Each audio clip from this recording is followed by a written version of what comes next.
नमस्कार दोस्तों, प्रतिभा मलिक आपके सामने एक बार फिर से बहुत ही अच्छा टॉपिक लेकर आई हूँ। काफ़ी ज़्यादा इंसाइट आपको देगा और एक इन्फॉर्मेटिव वीडियो है ये।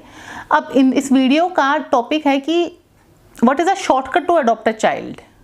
क्या ऐसा शॉर्टकट कोई अवेलेबल है? आंसर बता दूँ, येस अवेलेबल हैं। क्या वो लीगल है? मैं आपको आगे बताती हूँ। प्रोज एंड कॉन्स क्या है वो भी आगे आपको बताती हूँ। अब देखिए, इंडिया में जो लीगल फॉर्मल और प्रॉपर तरीका है ना एडॉप्शन का, वो है वाया कारा ओनली, CARA। आप कारा की वेबसाइट पे जाइए, लॉगिन कीजिए, डॉक्यूमेंटेशन कीजिए, 3 साल वेट कीजिए and then you will get a child. This is the proper formal method. पर इस पूरे प्रोसेस में प्रॉब्लम क्या लगती है ना लोगों को, सबसे बड़ी प्रॉब्लम जो लगती है वो है 3 साल का वेटिंग।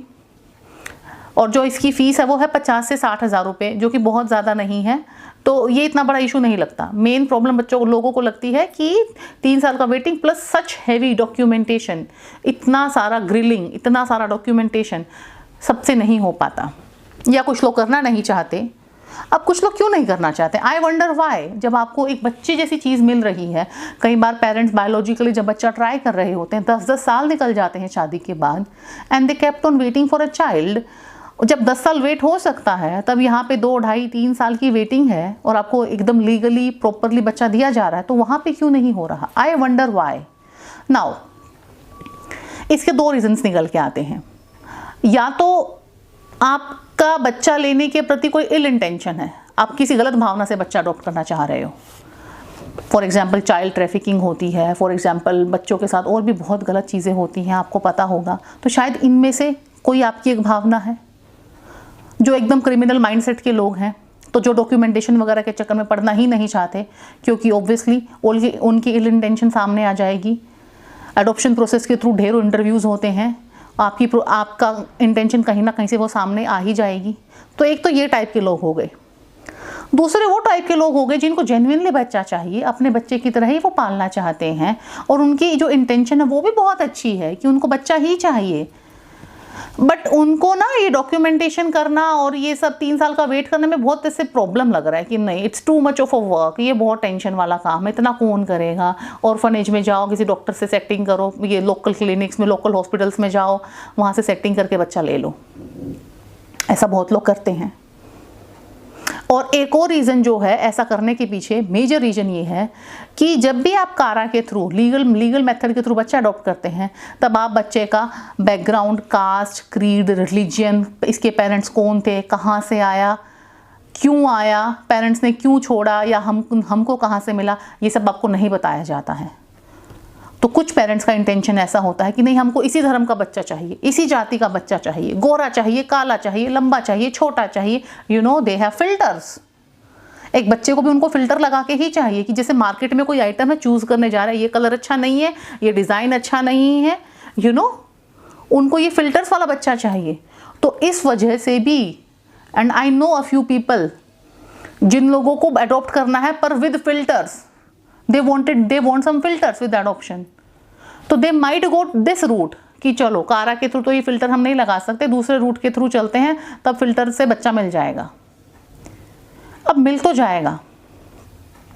इंडिया में इलीगल काम हर चीज़ के होते हैं, इस चीज़ का भी कहीं ना कहीं से कोई ना कोई हैक ढूंढ ही लेते हैं लोग, और ऐसा चल रहा है। जब हमने अपनी एडॉप्शन जर्नी स्टार्ट की, तो जब हमने सोशल वर्कर्स से बात की, जो हमारे सोशल वर्कर्स थे आसपास, जो हमको गाइड करते थे, काउंसलिंग करते थे, उन लोगों ने हमको बहुत ऐसी स्टोरीज सुनाई कि हाँ ऐसा होता है।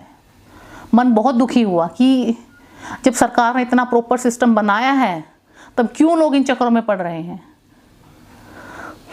अब देखिए, मैं आपको बताती हूँ, आपके आसपास या आप लोग खुद ऐसा करने की सोच रहे हैं, तो उस चीज़ का मैं आपको थोड़े से प्रोज एंड कॉन्स बता देती हूँ।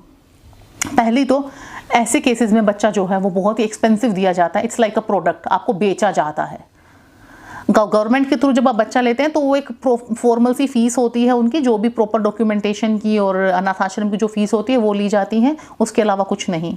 एक और वो उनकी वेबसाइट पे लिखी हुई है, उससे 1 पैसा एक्स्ट्रा वो चार्ज नहीं कर सकते, और ना ही कोई करता है। अब जो दूसरे केस में जब बच्चा अडॉप्ट होता है ना, इसमें 10, 15, 20 lakh, depending on the colour of the child, depending कि वो लड़का है कि लड़की, कितना छोटा बच्चा है, जितना छोटा बच्चा उतनी हाई वैल्यू, इन चीज़ों के हिसाब से बच्चे की वैल्यू लगाई जाती है।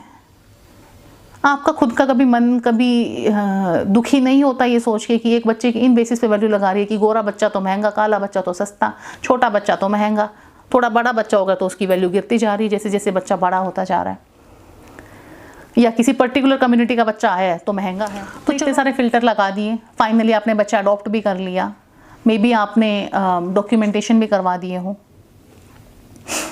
पर आपकी लाइफ में हमेशा एक रिस्क आपके सिर पे मंडराएगा। पहली बात तो ये कि आपके आसपास में लोगों को पता होगा, 99% ऑफ द केसेस में लोगों को, आसपास के लोगों को पता होता है कि ये बच्चा अडॉप्टेड है। कुछ पेरेंट्स प्रिटेंड करते हैं कि नहीं अडॉप्टेड नहीं है, हमारा अपना है। तो प्लीज़ आप इस भ्रम में मत रहिए, किसी को नहीं पता चलेगा। 99% लोगों को पता होता है, आसपास के लोगों को, कि ये बच्चा अडॉप्टेड है, ये बच्चा बायोलॉजिकल नहीं है, ये बच्चा अडॉप्टेड है। दूसरी बात, कोई भी अगर आपकी कंप्लेन कर दे, even a neighbour, even a रिश्तेदार, इवन कोई भी आपका छोटा मोटा दुश्मन भी आपकी अगर कंप्लेन कर देगा ना, तो you have the risk of going to jail, plus बच्चा भी आपसे दूर कर दिया जाएगा, बच्चे को अगेन एक अनाथ आश्रम में भेज दिया जाएगा, बच्चे की लाइफ खराब, आपकी खराब। तीसरी बात, कभी भी उस बच्चे का डीएनए टेस्ट हो गया किसी भी रीज़न की वजह से, किसी की कंप्लेन की वजह से, किसी भी वजह से, तो उसमें एक सेकंड में सामने आ जाएगा कि बच्चा आपका नहीं है और बच्चा गलत तरीके से लिया गया है। क्योंकि जब कारा के थ्रू बच्चा लिया जाता है उसका फॉर्मेलिटीज़ ही अलग है, इतना पक्का फुल प्रूफ काम होता है कि उसमें तो कोई क्वेश्चन मार्क लगा ही नहीं सकता। इवन इस बच्चे के बायोलॉजिकल पेरेंट्स भी कल सामने आके खड़े हो जाते हैं ना, तो दे हैव नो राइट्स। पहली बात तो बायोलॉजिकल पेरेंट्स को पता ही नहीं होता कि उनका बच्चा कब, कहाँ, कैसे, कब अडॉप्ट हो गया। सेकंड वाला मैं बता रही हूँ, उस केस में बहुत सारे बायोलॉजिकल पेरेंट्स को ये पता होता है कि उनका बच्चा किससे अडॉप्ट किया। कई बार तो खुद ही देने वाले होते हैं कि लो जी हमने तुम्हारे लिए बच्चा पैदा करके दिया, या फिर हमको नहीं पालना, या व्हाटएवर, या बेच दिया, इतने पैसों में बेच दिया। और कभी भी उनकी सटक गई, कभी भी उनको ये लगा कि चलो ब्लैकमेल करने का टाइम आ गया, या कई बार उनको वापस अपने बच्चे पे प्यार आ गया कि चलो अपना बच्चा वापस लेके आते हैं, तो जो अडॉप्टिव पेरेंट्स हैं, जिन पेरेंट्स ने बच्चे को अडॉप्ट किया है, उनका 1% भी राइट नहीं है उस बच्चे पे। क्योंकि 1 मिनट में डीएनए टेस्ट हो सकता है, 1 मिनट में वो लोग प्रूव किए जा सकते हैं कि यस आप लोग ही कल्प्रिट हो, और वो जो लीगल झमेले होंगे, वो कोर्ट केसेस होंगे, और मे बी जेल टाइम हो, वो अलग। तो ये एक बहुत ही बड़ा क्रिमिनल ऑफेंस बन जाता है।